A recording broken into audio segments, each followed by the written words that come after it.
pleased to turn to my right and see one of my favorite people that I've met since being an NFL Network guy since 2003. The author of this book that I'm going to put right on the desk. There it is, right there. The author of this book called You Negotiate Like a Girl.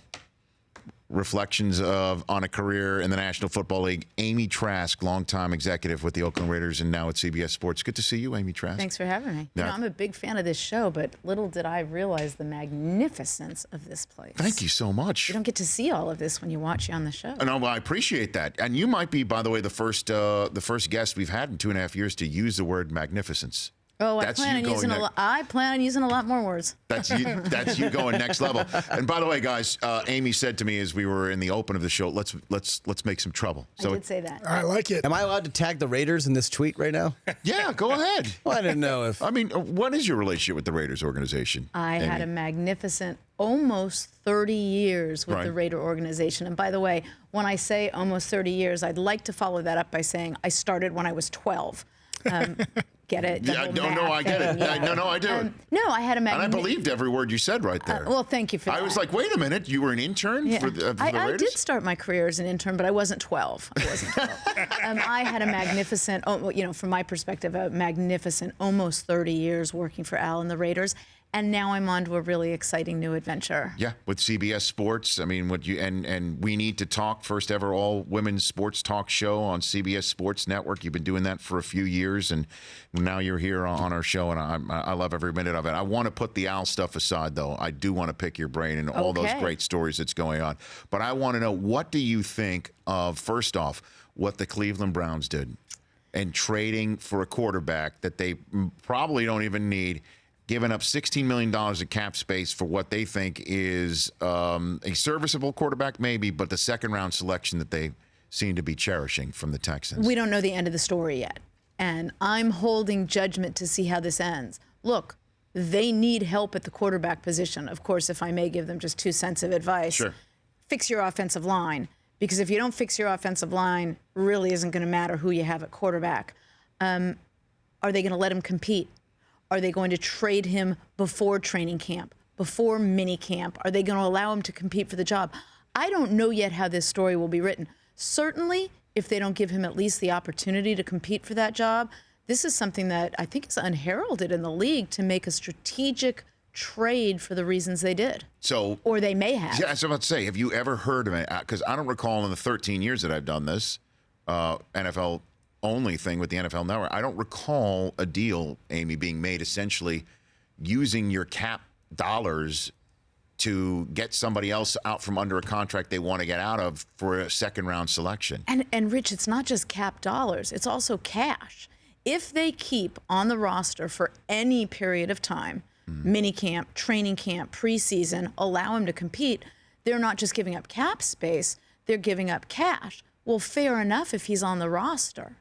But it just, there's a lot of different implications, and I don't recall anything of this nature either. So would you say, if Osweiler does not start for them, okay, let's just put it that way, doesn't start for the Browns, and they don't use some of the treasure that they received in draft picks to get Garoppolo, or don't flip Osweiler to somebody else for even something else, you would call this trade a head scratcher, a failure? No, what would you call it? I wouldn't draw the line where you didn't say if he doesn't start or do one of those things.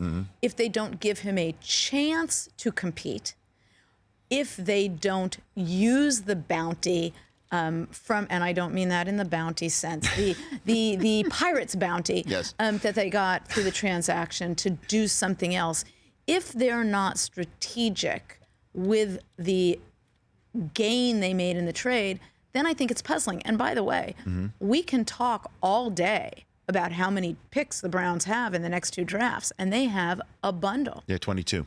You still have to be able to draft. Still got to turn them into players that can actually play. Right. You still have to have people in-house, and perhaps they do, to use those picks wisely. I'll tell you this about Hugh Jackson. He will maximize whatever talent is on that roster. Whatever talent Sashi puts in front of him, he will maximize. So you're a Hugh Jackson fan? I am. I think he does more with talent than other coaches I've seen. But you still have to give him players. You saw that offensive line last year. No, I know that, and they did address their offensive line. They've started. They sure have. They hammered at it at free agency before they pulled the trigger on the Osweiler deal. I've got Amy Trask, longtime CEO of the Oakland Raiders and author of the book "You Negotiate Like a Girl," a great book that she co-wrote with Mike Freeman right here on the Rich Eisen Show. So wasn't Hugh there in Oakland? I mean, he was right there. He was, I guess, the coach when Al passed away. He was. When you think why didn't it work out for Hugh in Well, Oakland there was then? a change in organizational structure. And look, when you think about what Hugh did that year when Al did pass away, so we lost our starting quarterback. He went down early in the season, traded for someone who hadn't had a lot under his belt. The owner passed away. I mean, it was quite a season, and we barely missed the playoffs. I think Hugh's a sensational coach in the following sense. What do the best coaches do? The best coaches put their talent in the best position to succeed by maximizing their talents. They look at their talent and say, how do I best utilize you to get the most from you? They don't try to cram talent into a scheme. Right. What do you think Jerry Jones is doing right now with Romo, Amy? Wow. What's he doing? I don't know, Rich. It's hard to know given the public statements about wanting to do the right thing. And, by all accounts, they have a very, very special relationship. I don't think, I can't recall over the course of my career a player of Tony's stature and at his position, and I don't just mean quarterback, but his position in the organization, handling a situation like he encountered last year with the grace that Tony handled that. His press statement, his public statements, his supportiveness of the organization, doing what's right for the organization, was gracious and wise and pretty unheralded. So I hope the organization does right by him. But by right by him would just let him go. I mean, for what? A third round pick, fourth round pick? I mean, that's honestly, I mean, let's call it brass tacks here. If they're doing right by Tony and they're thanking him for his years of meritorious service, and they're also putting I guess, a value on what you just eloquently stated about how Romo handled everything. And they don't win 13 games last year if Romo handles it differently. I think you're right. I think you're right on that. So don't you think now's the time, Amy, to just basically say, all right, we know this could be awkward if you have to show up for an off-season workout program. We also know if we take this into the draft, the Texans might go ahead and draft a young quarterback, and then that would be the end of that. I mean, the only thing I don't know, and the only hesitancy you may see on my face is I don't know the nature of the discussions Tony may have had with Jerry. Right. They may have had discussions about this. Tony may or may not be on board with what's going on. He may or may not want to play. Rumors about him and broadcasting abound. He'd be great at that. He'd be sensational. If he's not on board with this, if he does want a release, then if I'm the owner of that team, I release it. I recognize I may not be using that player to gain as much leverage as I could, but it's a thank you for your point is well taken. If he doesn't handle that with the grace he handled it last year, query how the Cowboys do down the stretch. So what are the conversations you think going on in the front offices in Denver and Houston right now? That's an interesting situation because, of course, you don't want to trade if you don't have to. Of course, you want to sign him as a free agent if you can. But if you know there's competition for that player and you're a team that may want him, do you try to give something up as little as possible just to assure yourself that you're not going to have to compete and perhaps fail in the free agent market? So what about the idea of seeing what the Patriots are doing? And it seems like that they've only gotten stronger since the Super Bowl. Dante Hightower may re-sign with them during our conversation, Amy. Do you, as a front office executive, look at that and feel a little bit more pressure to say maybe we do trade for Romo right now? Is that part of the conversations, well, look, or you really just stay with the plan and you don't focus on anything else? Stay with the plan. What's the plan? Is the plan to go out and get the best free agent quarterback I think I can? Is the plan to simply increase the number of men I have competing? Is the plan to stockpile my draft picks? And then if you're going to stockpile your draft picks, what are you going to do at quarterback? It's just, what's your plan? And is your plan winning sooner or winning later? Every owner has a different plan. What about the owner you worked for? Well, I'm going to share something with you in that regard, and I want to be very clear. I'm not offering it as an excuse, but really an explanation. Al was criticized considerably in the last portion of his life. We went to the Super Bowl in 2003. He passed away less than a decade later, and there were moves in that period of time that people thought didn't set the team up for success down the road. It wasn't a good long-term plan. And to that I say, if you're approaching 80 and you're in ill health, and you're in ill health, and you're confronting your own mortality, chances are you're going to make decisions where you define long-term differently than you define long-term if you're 30 or 40 or 50 or 60 or even 70 and in good health. So, there were decisions Al made in those years that did not set the organization up for the best success over a period of time. But I also understood that when you're his age and in ill health, and again, it's not an excuse, it's an explanation, Rich, I think any one of us is going to define long-term differently in that situation than we do at another time. He wanted to win before he went. Did you, though, as somebody who knew him and had his trust and obviously have a voice that you have no problem That's very delicate. using? It's very diplomatic, Rich. Well, you know what, Amy, I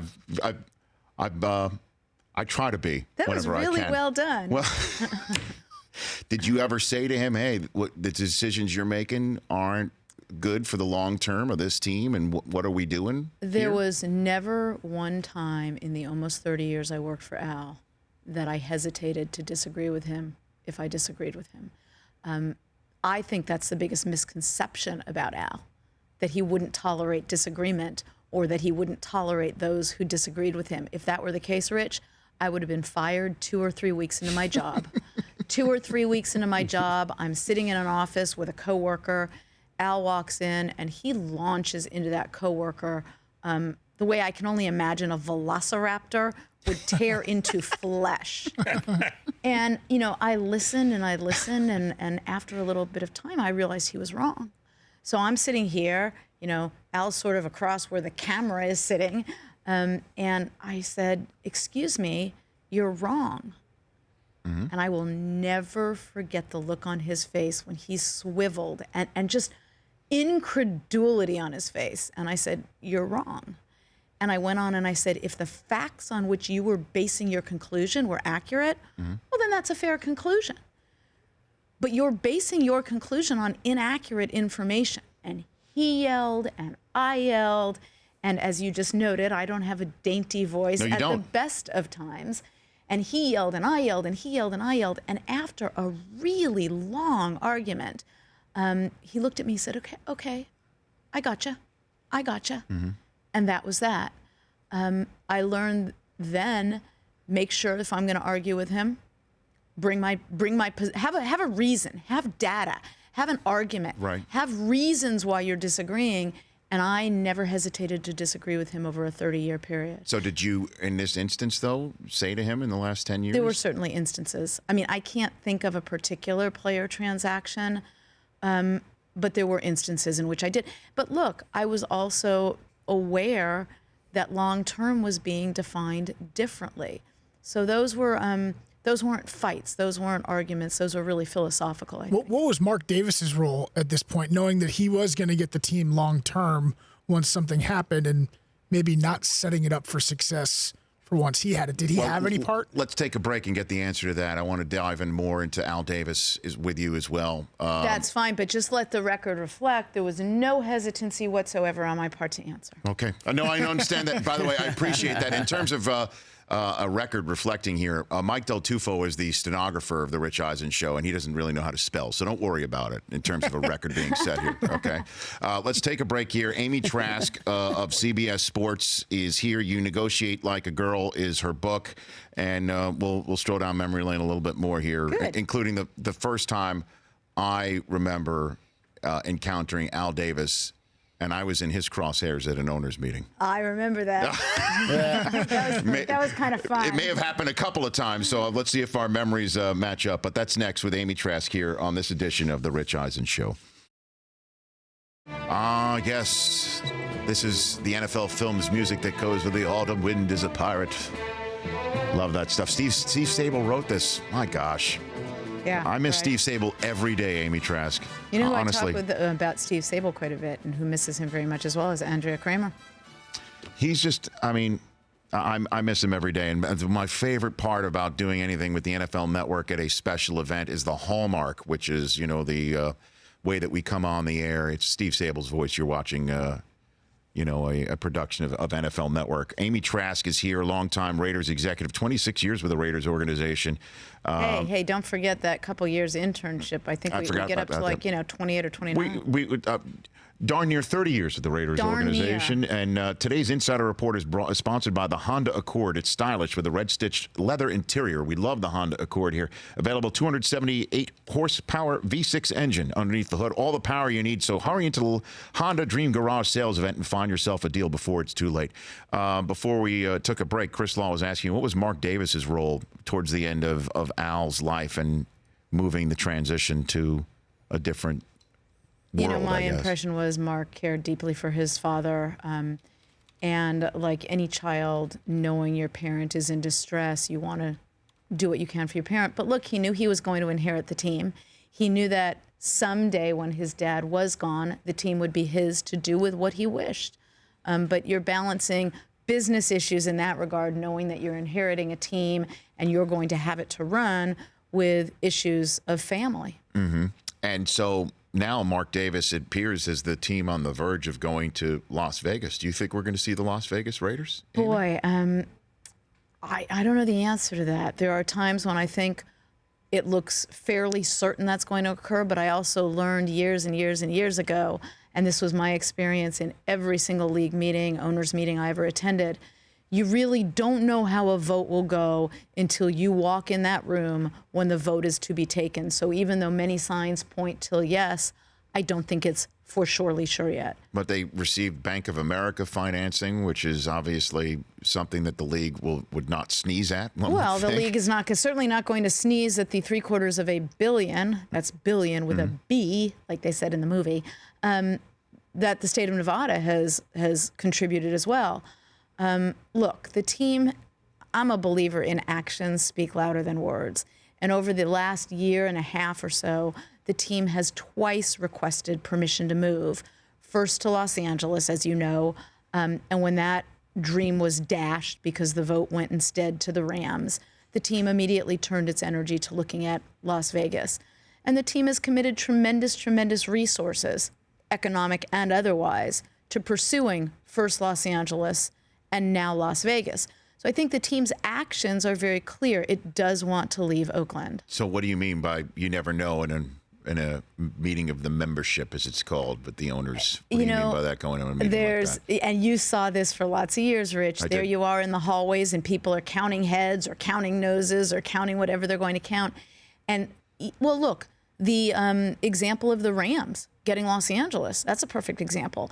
I can, over the course of those almost 30 years, think of less than a handful of times where the ownership as a whole has voted in contravention of the vote of a committee. Mm-hmm. So you had a committee that voted Chargers Raiders, and yet the ownership as a whole voted Rams. And by the way, the minute they went to a secret ballot, that writing was on the wall. You knew that? Yeah. Secret ballots don't really happen too often, No, right? there's only, I think, one instance that a ballot is secret in the league. And well, Super Bowls are secret ballots. Super Bowls. Right. Well, one thing's for sure, Amy Trask, that if Al was there, he would have abstained. How many times did he abstain? You and I have that argument How many a times lot. did he abstain Okay. all the time? Rich and I are going to resolve this right now once and for all. Yeah. When I joined the team was already in litigation with the league. That whole sort of mess predated my joining the club. Mm-hmm. But that litigation went on for some time. And during the litigation, Al always abstained for legal reasons. And then he started abstaining just for Al reasons. And I put an end to that abstaining. And you don't believe that we stopped doing it. But I will tell you a funny story. Please. Well before that litigation was resolved, I, at some point, just stopped abstaining, and I started voting yes or no. And I would attend the 2 per club meetings with Al, and sometimes he wouldn't want to go. And Now explain what the 2 per club meeting is. a meeting where an owner can bring one other person to the meeting. They're not the large meetings. All the real business is done at 1 or 2 per clubs. And at some point, Al decided to stop going to the 1 per club meetings. So when I was there, I voted. And I would vote no when I wanted to vote no. And some owners, raised an eyebrow, and I said, hey, wait. I thought you didn't like the abstention. That's looking pretty good to you now, huh? You gave me a lot of crap for a lot of years about abstaining. Right. Now I'm voting. Bet you missed that abstention. So how much horse trading does go on between NFL owners? A lot. And look, you can, and I don't necessarily cast that pejoratively. It's business making. It's deal making. It's, look, hey, you own a team, I own a team. Rich, this is really important to me. I'd like to ask you to support it. Here's why. There's nothing pejorative of that. That's business partners asking one another for help. Some of those owners have a lot more strength and a lot more power than do others. I want to take a quick 60-second break. Come back. I want to ask you the one question about Al Davis that I'm hoping you know the answer to, and then we'll. Well, you better hope I'll tell you. No. I I think you'll tell me. That's called a tease, even for Amy Trask. Back in 60 seconds here on the Rich Eisen Show. Welcome back to the Rich Eisen Show. Okay, Amy Trask. Al, should I hold on to the side of my chair? No. If the Raiders go to Vegas, what would Al Davis think to hear the phrase Las Vegas Raiders, that it's happening, that the NFL, fellow owners in the NFL raised their hands and said, yes, you go, you get a stadium, you get to move, you get to have Las Vegas as your home. What in the world would Al Davis, if he was alive, say to that? I think there's a few parts to that. I mean, look, Al liked Vegas. He wasn't a gambler. He didn't bet, but he enjoyed Las Vegas, and we had a lot of fun events there for what we'll call the Raider family in the summer in Las Vegas. He liked the market very, very much. Fundamentally and ultimately, what Al wanted is for the organization to succeed and to have a magnificent stadium. So that would please him. But he also articulated to me that he wanted to see it remain in Oakland. He didn't want it to move. He wanted to stay in Oakland. But the Vegas Raiders, would he have believed it? Oh, sure. And by the way, I talked with him about Vegas as a market during his life. And he thought it was a terrific market and a terrific idea. And I think he would be torn in the following regard. His love for Oakland and the Oakland fans and the happiness he had returning the team to Oakland. Right. I think he'd be heartbroken to see the team leave, but I also think he would love the Las Vegas market and be thrilled that the team had a magnificent stadium. So you're saying Al never rolled the bones? He never had I don't even know what that means. I don't know what that means. He was never at the craps table. Never to on the come knowledge. out. Well, Or Al would probably be a don't pass guy, right? Yeah. Would he bet on the don't pass line? I don't know what any of this means. I would bet crap. We were at snake eyes. We were at a Raider family event Yes. one summer in Las Vegas, and a few of us sat down at a blackjack table before we went up to our rooms. And I was about to hit and draw another card, and Norv Turner, I shall always thank him for this, reached out and put his hand on me and said, I will always stop you from hitting when you already have 21. I didn't do the math right. Now, let's talk about this. I remember, guys, I was at an owners meeting. It was in Arizona. It was in Phoenix. It was at the Biltmore. I remember that. Okay. And the NFL Network at the time was... Have you ever had anyone have a little giggle fit? That's great. Yeah, but not over the Biltmore, I guess, or because you know it's coming. The NFL Network at the time had the top Super Bowl winners of all time ranked. I had nothing to do with this. Zero to do with any of this. And I do believe the Los Angeles Raiders championship team came out, was ranked something like 20th or 19th, 18th, right around in that Certainly area. far lower than Al felt it should be ranked. No, and I just will never forget, guys, when I was walking up to just one of the open bars, who comes strolling up to me was none other than Al Davis. Now, you were right there, right? Yeah. Were you right there? Yeah, I watched the whole thing. And I was giggling then, too. He laid into me, but, in a very, measured way, but I never thought I would be on the business end of Al Davis being upset. And my response, he was upset at how great the team was. That is way too low. I don't know what you guys were thinking. And all I was like, Mr. Davis, I have nothing to do with it. Did he believe me? Do you think he believed me? I think, well, I talked to him as we walked over there. I talked to him afterwards, and my impression was his anger was not Rich specific. It was at the entire NFL network, therefore the entire NFL.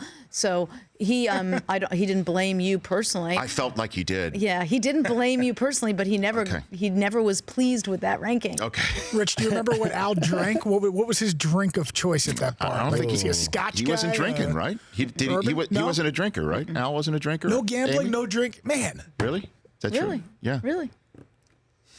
You'd think that, I would right? have thought he was signing marks at the casino. He's just an Yeah, old no school, kidding. He's an old school Brooklyn kid. It's really what Al Davis was at heart.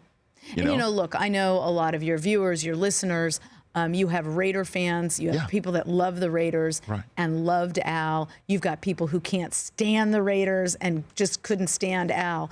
But one thing, while we're talking about him, that I think is important to note, and everybody, love the Raiders, hate the Raiders, love Al, hate Al, should agree if they're intellectually honest. He hired without regard to race, gender, ethnicity, religion, or all of those other individualities that have no bearing on whether or not someone can do a job.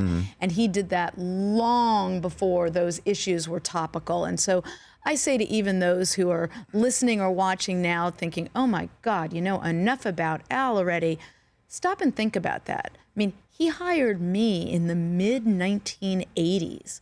We talk about women in football now. Well, let me tell you something. It wasn't women in football back then, and he didn't care. And he hired Art Shell and Tom Flores, and he really was very inclusive. He was. That there's no doubt. When Adam Schefter reported that Art Shell was going to be fired no matter what at the end of the season, and then an all caps press release came out. I talk about that in the book. Can we please talk about this? That in a book. Where the word mongerer was used, and by the way, that's not a real word. Yes, and by the way, I share that in the book. I was sitting in my office, and it all of a sudden, the computer starts going crazy, and we've released this thing. I had no idea we were releasing it, and I got a copy of it, and I was the first words out of my mouth. I just stormed into Al's office. And he was sitting there with the gentleman he asked to write this up, who wrote it up. That poor guy. I was shaking. No, that poor guy. Al loved it. It was written just as Al wanted it. It was dictated. It was dictated and all read. I could spit out, and I really did almost spit it out, I think I did spit it out. I'm like, mongerer is not even a word.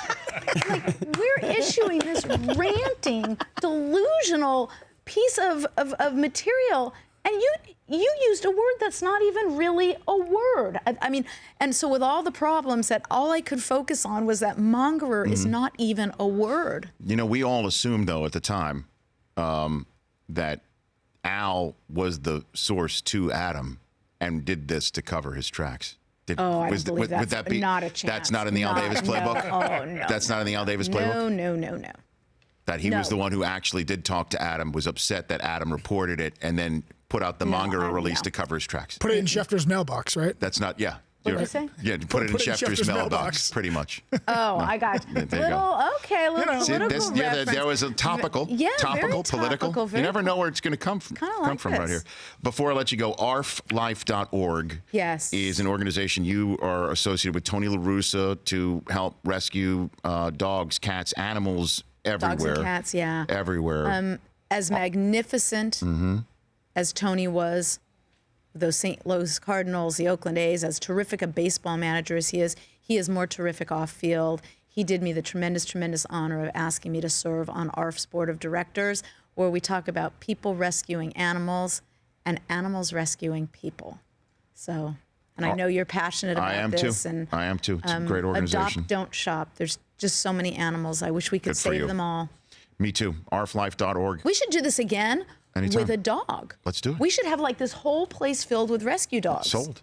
Okay. Sold. All right. Absolutely. Actually, the last dog that was on this show was Michael Chiklis, the actor, brought his pug named Tom Brady. That's actually happened. Wow. Yeah. I don't Didn't think that was coming from. Wow, I didn't think that was coming. Yeah, I know. Did Al have a dog? Was Al a dog guy? there's a lot of stories about, and we don't have time to do them now, but Al knew how important animal rescue was to me, and we had one of the most special conversations of my career about Michael Vick. No kidding. Yeah.